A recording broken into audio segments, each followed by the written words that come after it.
right? Ever bitten into a sandwich and wondered, who thought of this genius combination? Yeah.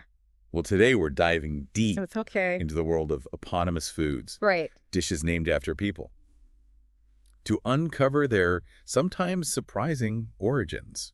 Yeah, and what's fascinating is that sometimes the namesakes didn't actually invent the dish, you know? Oh, really? Yeah, it might be a case of popularization or just a happy accident Uh-huh. or even a clever marketing ploy, maybe. Interesting. Yeah. So those stories can be as layered and flavorful Right. as the foods themselves. Absolutely. Let's start with a dish that's as messy as its history, Okay.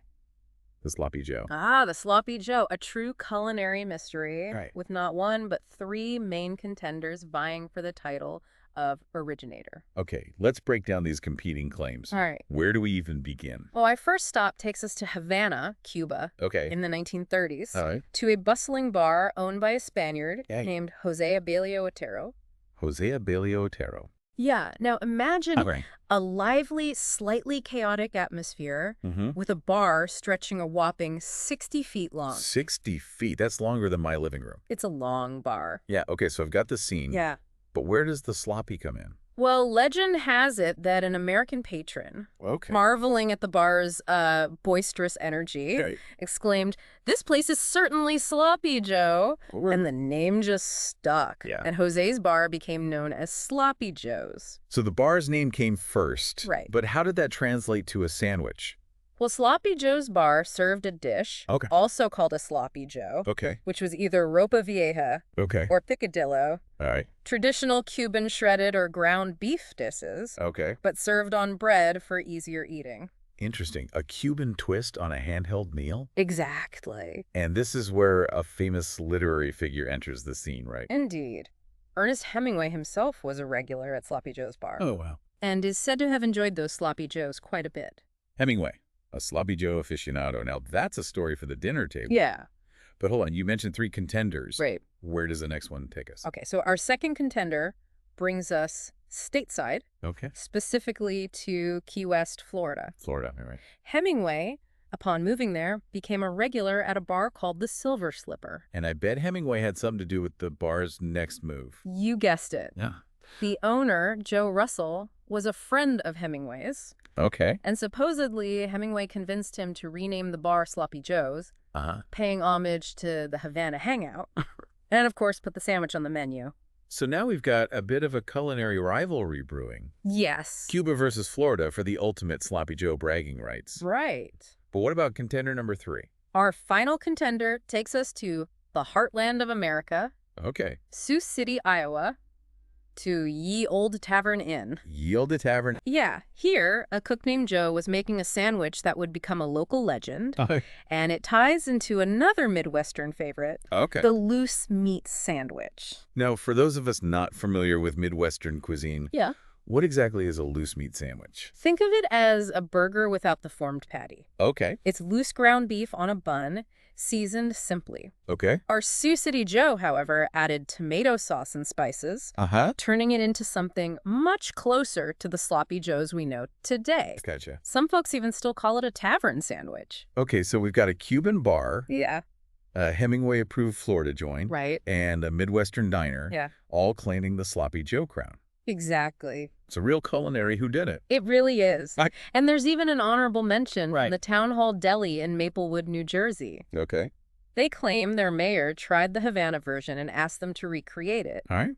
But their Sloppy Joe is described as coleslaw, ham, cow tongue, Swiss cheese, and dressing on rye bread. That sounds more like a deli classic than a sloppy Joe, honestly. It does, doesn't it? So what's the verdict? Hmm. Who truly invented the sloppy Joe? It's difficult to say definitively. Yeah. It's possible that the Sloppy Joe, like many beloved dishes, Uh-huh. has multiple origin stories emerging simultaneously in different places. Makes sense. But one thing's for sure, the rise of convenience food in post-World War II America Yeah. played a major role in its widespread popularity. Ah, canned sloppy Joe sauce, the busy family's best friend. Exactly. It offered a quick and easy way to replicate the dish at home. Right. And let's not forget the Sloppy Joe's reign in school cafeterias across the nation. Cost-effective. Yes. Kid-friendly. Absolutely. And maybe even a way to sneak in some veggies. Exactly. Sloppy Joe truly became a cultural icon. It did. Okay, so we've had our fill of the Sloppy Joe for now. All right. But our journey through Eponymous Eats continues. Okay. Next up, we're heading to Kentucky for a taste of the hot brown. A sandwich so fancy, it practically wears a monocle. This story takes us to the luxurious Brown Hotel in Louisville, Kentucky. Picture a late-night crowd dressed to the nines. The energy buzzing after hours of dancing. Right. Everyone looking for a little something to satisfy those late-night cravings. Okay, I'm already picturing myself in that scene. Yeah. What were the usual late-night options back then? We'll think club sandwiches. Okay. Scrambled eggs. Uh-huh. Maybe some ham. All right. But after a while, the guests started craving something different, something a little more elevated. I could see that. Yeah. You can only eat so many club sandwiches before you start yearning for something with a little more pizzazz. Exactly. And that's where Fred Schmidt, Okay. the Brown Hotel's executive chef, steps into the spotlight. He was ready to shake things up and create something truly special. So what was Fred's culinary masterpiece? Yeah. How did the hot brown come to be? Well, the story goes that he wanted to offer something heartier than the typical late-night fare. All right. He started with turkey, Okay. which was plentiful thanks to the winter holidays. Okay, so turkey. Yeah. But that's not exactly groundbreaking, is it? True, but here's where Fred's creativity shines. Okay. He piled that turkey high on toasted bread, Okay. added crispy bacon for a salty crunch, Right. and then smothered it all in a rich Mornay sauce. Now we're talking Mornay sauce. Yeah. Isn't that basically just fancy bechamel? You're right. Mornay sauce is essentially bechamel, a classic French white sauce. Right. But with the addition of cheese, Okay. usually Gruyere, Parmesan, or a combination of the two. Gotcha. And for a final touch of color and sweetness, Okay. he garnished it with pimentos. Right. Later versions using tomatoes. I'm officially drooling. This is a sandwich that knows how to make an entrance. It is.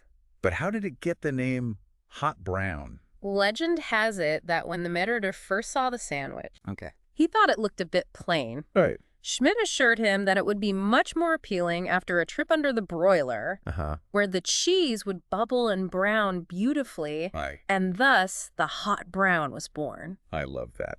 A name that perfectly captures the essence of this decadent, melt-in-your-mouth creation. Yeah. So did this fancy new sandwich win over the Brown Hotel's discerning late-night crowd?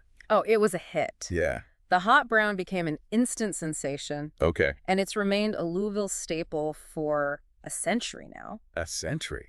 Talk about standing the test of time. It's true. And its popularity extends far beyond Louisville, too. Oh, really? Yeah, the hot brown has gained national recognition, especially during the Kentucky Derby. I should see that, yeah. Yeah, the Brown Hotel reportedly sells over 300 a day during the Derby. Wow. And on a typical week, they sell around 1,000 hot browns. Wow, that's a whole lot of cheesy, bacony goodness. Yeah. Okay, I need to try this hot brown, clearly. You do? But before we move on, you mentioned earlier that J. Graham Brown, the man behind the hotel, had a complex legacy. Yes. What did you mean by that?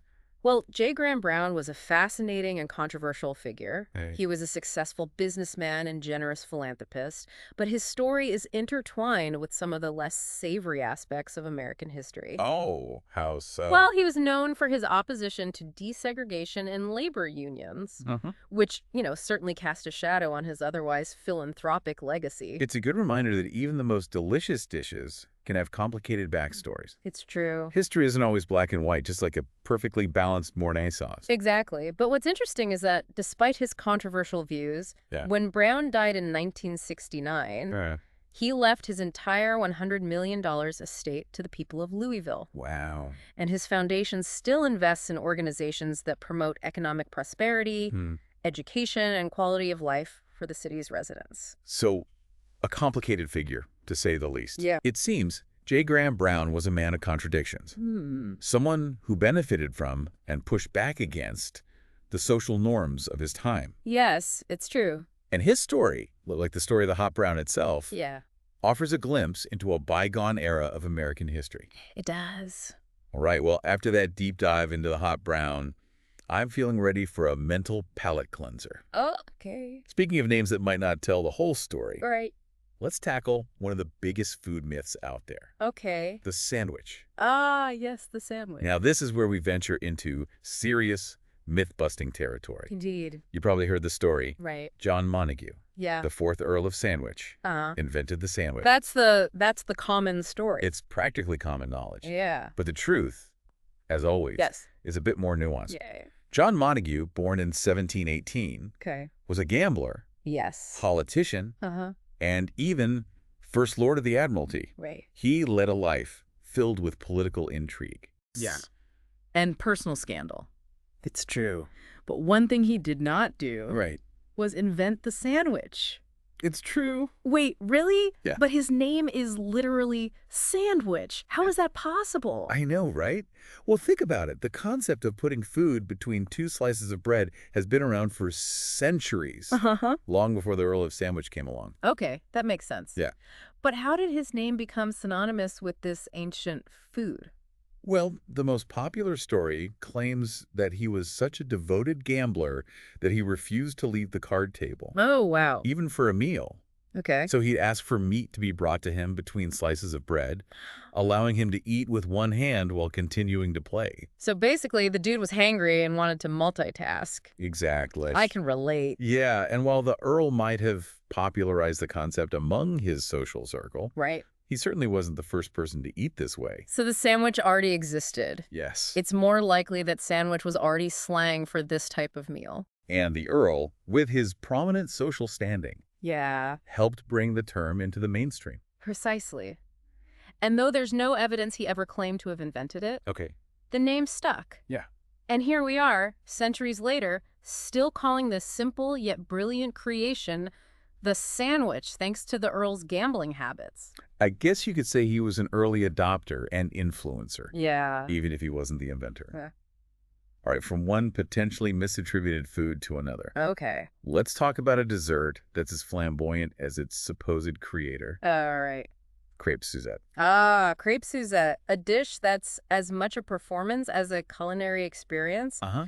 And at the heart of this spectacle is Henri Charpentier, Henri Charpentier. a French chef whose life reads like an adventure novel. Okay, I'm intrigued. Yeah.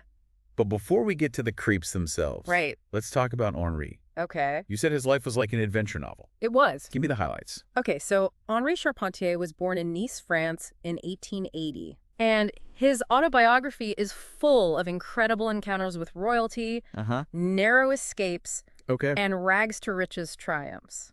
Sounds a bit too good to be true. Well, some historians do question the accuracy of his accounts, Yeah, I bet. but there's no denying the man knew how to tell a good story. Fair enough. So what kind of adventures are we talking about? Well, picture this. A 10-year-old Henri, Okay. driven by a desire to escape poverty Uh-huh. and a fascination with luxury hotels, Okay.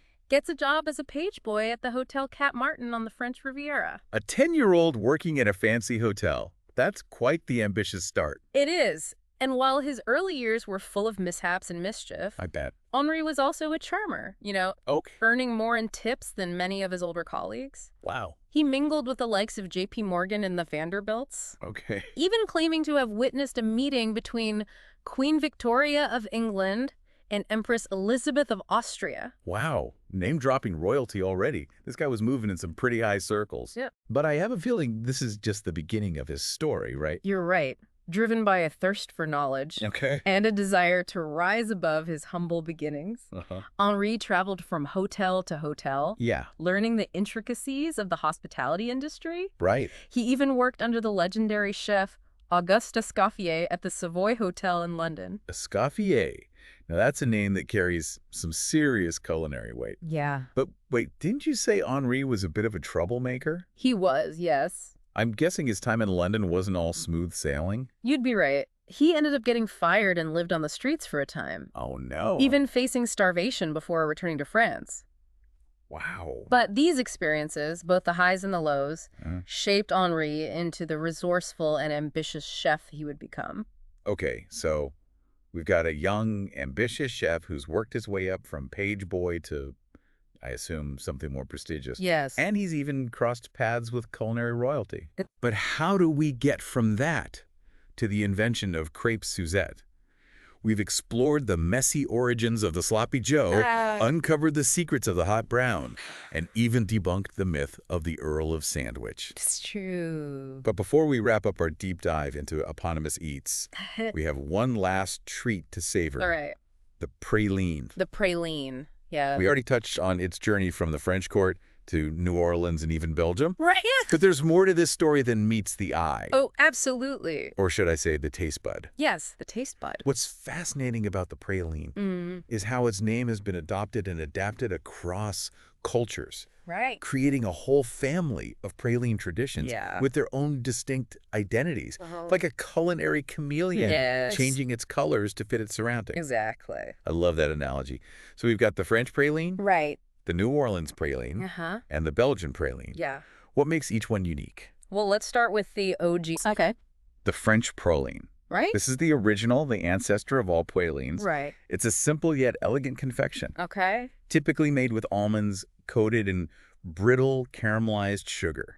Think of it as a sophisticated, crunchy cousin to the American candied pecan. So it's all about that crisp, caramelized texture. Yes. No creaminess here. Not in the traditional French praline, no. Okay. The creaminess comes later with the evolution of the New Orleans praline. Yeah. Remember, when French settlers brought the praline recipe to Louisiana, they had to adapt to the available ingredients. Right. Pecans replaced almonds. Okay.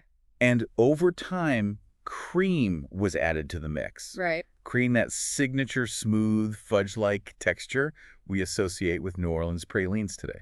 So the New Orleans praline is a true testament to culinary innovation. It is. Taking a classic recipe and making it their own. Yeah, adapting, innovating. But what about the Belgian praline? How does that fit into the family tree? The Belgian praline is a bit of a wild card. Okay. While it shares the name praline, Right. it's a completely different creature from its French and American counterparts. Right. It's not about the caramelized nuts. It's all about the chocolate. Okay, the chocolate. Remember Jean Neuhaus Jr., the Belgian chocolatier, inspired by his grandfather's chocolate-coated medicines? Oh, yeah. He's the one who took the praline name and ran with it. Right. Creating those decadent-filled chocolates that are famous worldwide. Exactly. The Belgian praline is a testament to the artistry of chocolate making. Right. It's all about that delicate chocolate shell encasing a smooth, often creamy filling. And the fillings themselves can be incredibly diverse. Okay. Ranging from classic ganache and fruit purees to nuts, spices, liqueurs, and even caramel. Wow. Talk about variety. It's like a choose-your-own-adventure for your taste buds. It is. But it's interesting that the Belgian praline, which is so different from the original French praline, is the one that's become most widely known as a praline. It's true. The Belgian praline, with its sophisticated flavors and elegant presentation, has become a global ambassador for the praline name. Okay. But it's important to remember that all three praline traditions, French, American, and Belgian, are interconnected, each a testament to the evolution of a culinary idea. So what can we learn from the praline's journey? I think it reminds us that food traditions are constantly evolving. Right. Adapting to new ingredients, techniques, and cultural influences. Okay. And sometimes a simple name can become a bridge between cultures, connecting people across continents through shared culinary experiences. Well said.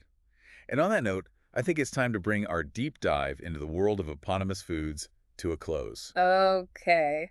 We've traveled from Cuba to Kentucky, debunked myths, uncovered scandals, and savored the sweet and savory stories behind some of our favorite dishes. It's been a delicious journey. It has. And I hope it's inspired you to take a closer look at the foods you enjoy and appreciate the fascinating history and culture that's often hidden in plain sight. I don't know, I've learned a lot. Good. So the next time you bite into a sloppy Joe, savor a hot brown, or indulge in a praline. Okay. Remember the stories behind these eponymous eats? Yes. You might be surprised at what you discover. Absolutely. Until next time, happy eating. Happy eating.